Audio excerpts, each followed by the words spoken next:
Maggie Cry. Yes. Hi, my name is Anna. And I'm Peyton.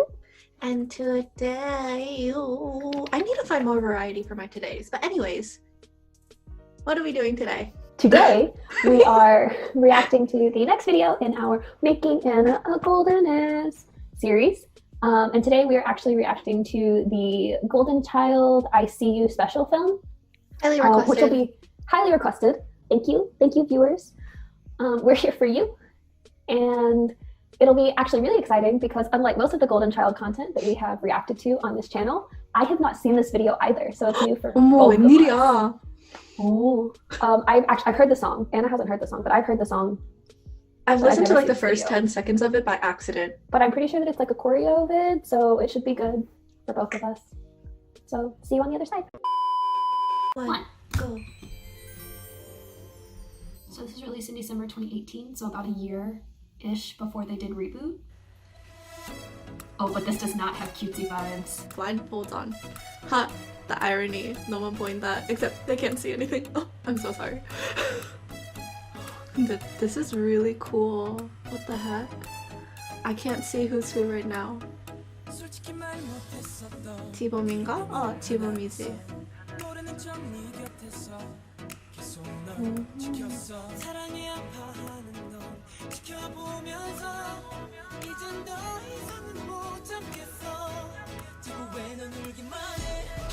mean, I think it's something that we're going to say quite a bit, but they are so together. That is very different from what I expected it to be. That's like, that bass beat down there is really heavy compared to what the beginning was.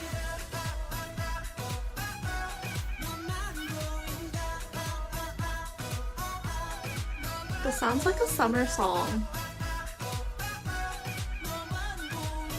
The choreographer has definitely tried to accent the staccato with isolation movements, which is really, really nice. 장지.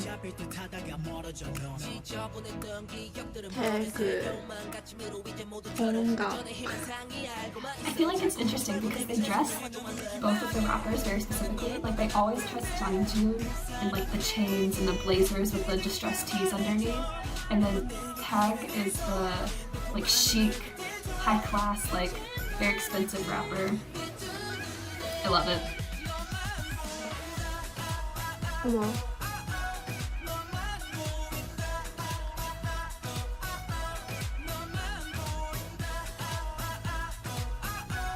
Oh. Oh, interesting. 내 손 잡아. I love the formations. Oh my gosh! Instead of just like lines, they're really playing with the space that they have. Also levels. We love levels. Oh. Oh, interesting. Okay, so they changed the third chorus choreography, which reflects the fact that the chorus is a little bit... In the background, it's doing it instead of them singing it. That's pretty common for choreography. Either the first and third are the same, or the first and second are the same, and the third is different at the very end of the song.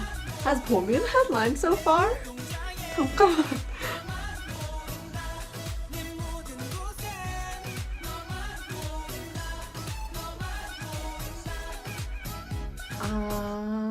Where were they keeping those? This is the song. Where did those come from? So Anna, do you want to start or should I start? You start. That's our format. So I have heard the song before. So I don't really have a lot of comments on the song because it wasn't new to me, but I had never seen the dance before. Right off the bat, like I think it even goes without saying, but I'm going to say it anyway, is that they are just so together. Like, so together. Which again, they're a Woolham group. That's like what Woolham is known for. I feel like I need to clarify.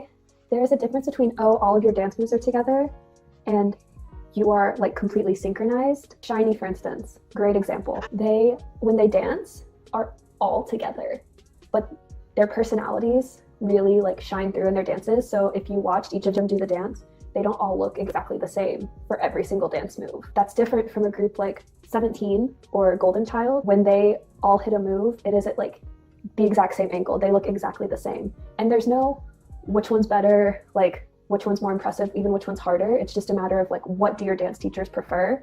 Whereas Wollum really loves the synchronization, and they are so good at it. Like, they are so good at it. Especially in a group as big as Goldenchild, if each of them were to look even slightly different, it would start to look messy. And that's one reason that in bigger groups, you often see more of that technical synchronization, because they have 10 members, they don't have 5 members. So if they were each doing the move a little bit different, or one of them wanted to add some personality to it, it would look messy, and then it would look overwhelming, and you wouldn't be able to appreciate the dance. So that's one of the reasons that I really like it. The dance itself, first of all, they started and ended with the blindfolds on, and I was like, ooh, this not cutesy. Also, at the very end, I was literally like, where did they keep that the whole time? Like, where did they just pull that from? It was probably just in their pockets, but it was all pulled out at the same time. Having danced with props before, I was so impressed that it wasn't folded. Like, they didn't have to mess with it. They just pulled it out and put it over the person's eyes, which takes so much practice. Oh my gosh. I also really liked their use of formation. So a lot of the chorus work was just in lines, but especially at the beginning and in the bridge, and sometimes, and like to an extent in the verses, they really played with the space that they have rather than just standing in line, standing in a V, which gave the dance more dimension, especially when they did some of the partner work and some of the like going to the floor, standing up level sort of stuff. So that was really nice. It makes it interesting, which keeps your attention on it. And it also adds a little bit more intricacy to it, which again, this is a B-side track. So they probably didn't spend as much time on the choreography on learning it as they do for a title track, but just those little changes makes it just a little bit more interesting without really having to like add any more like intricacy or difficulty. So that was really smart on the choreographer's part. And yeah, overall, I really liked it. I liked the mix of fluid and staccato, the lines versus the formations. It was great. Your turn. So, impressions. I thought the blindfold thing was really, really cool too, and was like, LOL, the song was called Mama Boinda, I See You, but they're starting off with blindfolds. Oh, the irony. Right?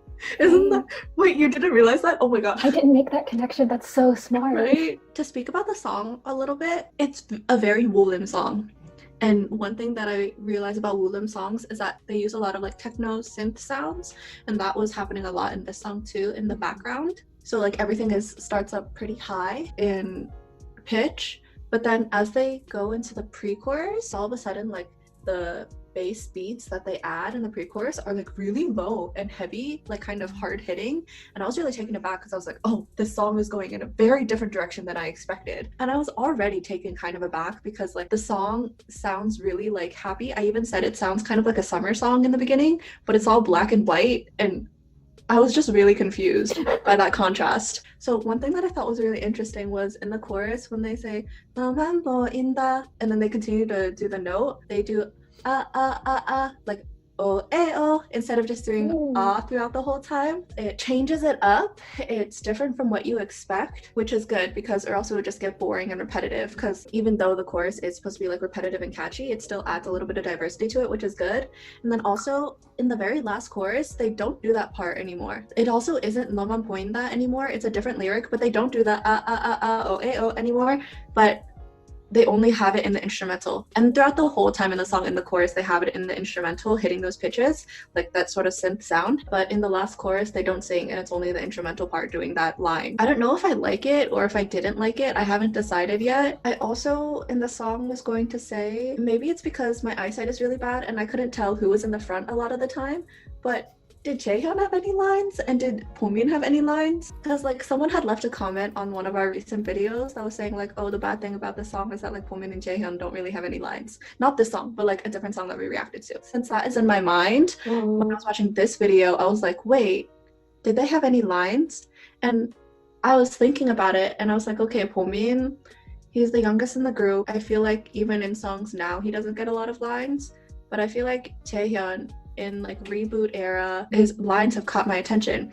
And my theory for Jaehyun is that since his singing voice is kind of huskier and like deeper and register, it doesn't really suit the concepts that they were doing in that era. Like his voice doesn't really suit the tone, the vibe of this song. Because like I said, this song is really like kind of bright. I said it's kind of summery, and his voice doesn't really suit that. Whereas like with Wannabe and Without You, it's more like they're more mature now, and his like sort of husky lower voice suits that more. I noticed that they gave him a lot more lines after Reboot. I know Pomin, it's kind of hit or miss for lines in the song, because like when they did the 17 cover, he sang the chorus, but then like didn't really have a lot of lines in their actual song, so I think it's just kind of hit or miss. But yeah, I think you're right. Also, I just checked, and it looks like they each have a line. One line. A line. And depending how quickly you sing it in the song, that could be like 1 or 2 seconds.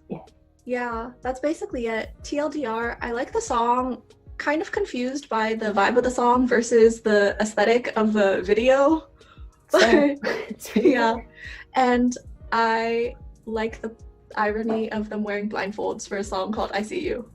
Well, that's it then. 아 진짜. All right, see you in our next video. Bye-bye.